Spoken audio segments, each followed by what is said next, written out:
fasts Ramadan with faith and accountability, seeking its reward, Allah will forgive him for all of his sins.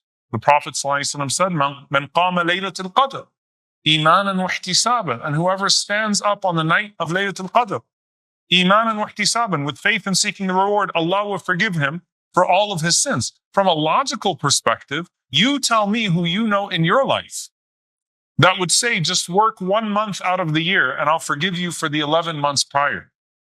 In fact, just give me one good night and I will give you the reward of a lifetime. I'll pay you an entire salary for a lifetime. It doesn't exist. That type of mercy and forgiveness is incomprehensible to man, and it's important for us to not speak about the mercy of Allah subhanahu wa ta'ala in the capacity of limited notions of human mercy. Divine mercy is different. And so this is the most hopeful ayah in the Quran to many of the scholars. And I want to start from this place, bi'idhnillahi ta'ala, as we build into what other scholars consider to be the most hopeful verses in the Quran. The idea that Allah subhanahu wa ta'ala can restore you to a baseline. You see, when you start Ramadan and you set your expectations for yourself, the very first expectation is to be brought back to a baseline, to be brought back to a bare minimum. And that minimum is to be forgiven. That if there's anything that I want to attain this Ramadan, first and foremost, it's that Allah subhanahu wa ta'ala forgive me for the sins that I have accumulated. That before I talk about the good things that I will earn, and before I talk about the habits, I start from this place, Allahumma khfirli. Oh Allah, forgive me for all of my sins.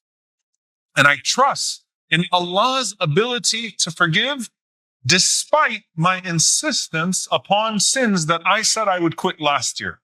Yet I fell back into them once again. It's a baseline, and it's an incredible baseline for Allah subhanahu wa ta'ala to get you to that. And it's not so hard to attain that level. As we know from the hadith in which Jibreel alayhi salam comes to the Prophet sallallahu alayhi wa sallam, khaba wa khasr, raghima anf. He has failed. He has lost. May he be humiliated and disgraced. Man adraka Ramadan, the one who comes into contact with Ramadan, and he's not forgiven.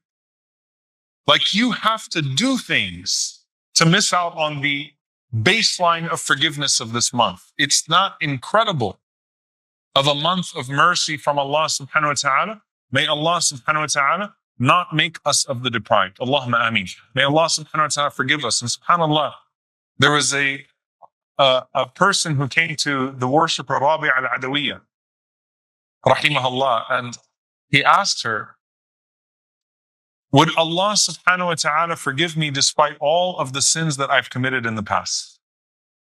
And she said something very profound. She said, Allah calls you to him when you turn away from him. Do you really think Allah would not accept you when you turn towards him? Think about the logic there. Allah Azza wa Jal calls the sinners back to him no matter how far they have gone. So who are we to think that Allah subhanahu wa ta'ala would not accept the one who's then trying to draw near to him? And Allah's mercy is indeed incredible. Allah's forgiveness is indeed incredible and all-encompassing. May Allah subhanahu wa ta'ala grant it to us all. Allahumma ameen. But there are other scholars who said, no, there are other ayat that are even more hopeful than this one. Some of them said, it is innal hasanati yudhibna sayyi'at. That verily, the good deeds do away with the sins. So you not only come back to a baseline, but you actually have yourself increased at the very beginning. Today there was a sister who embraced Islam. May Allah subhanahu wa ta'ala bless her after Salatul Jum'ah and keep her steadfast. Allahumma ameen.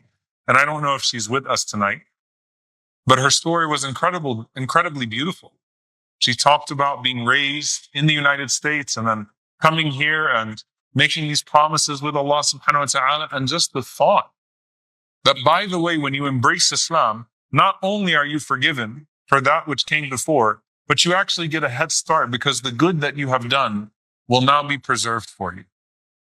Couldn't believe it. SubhanAllah. And really, like you think about the narrations of the companions who came to the Prophet sallallahu alaihi wasallam, they had to know that Allah forgave a person who killed 99 people and then went and asked if he could be forgiven and then killed that person who said no and killed 100. Why? Because there were people that came to the Prophet sallallahu alaihi wasallam, like Amr bin As radiallahu ta'ala anhu, who was afraid when he's taking his bay'ah to the Prophet sallallahu alaihi wasallam, but wait a minute, Ya Rasulullah, will I be forgiven for all that I did? Because some of them didn't just kill 100 people. Some of them killed tens of Sahaba.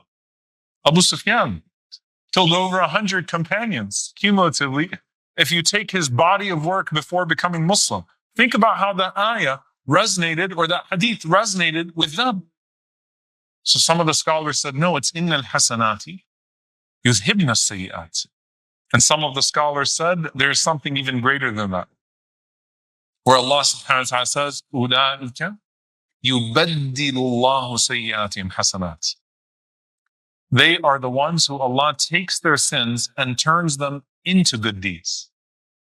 So not only are your sins forgiven, not only do your good deeds remain after Tawbah and your sins get left behind, but your sins actually get turned into good deeds when you seek forgiveness from Allah subhanahu wa ta'ala.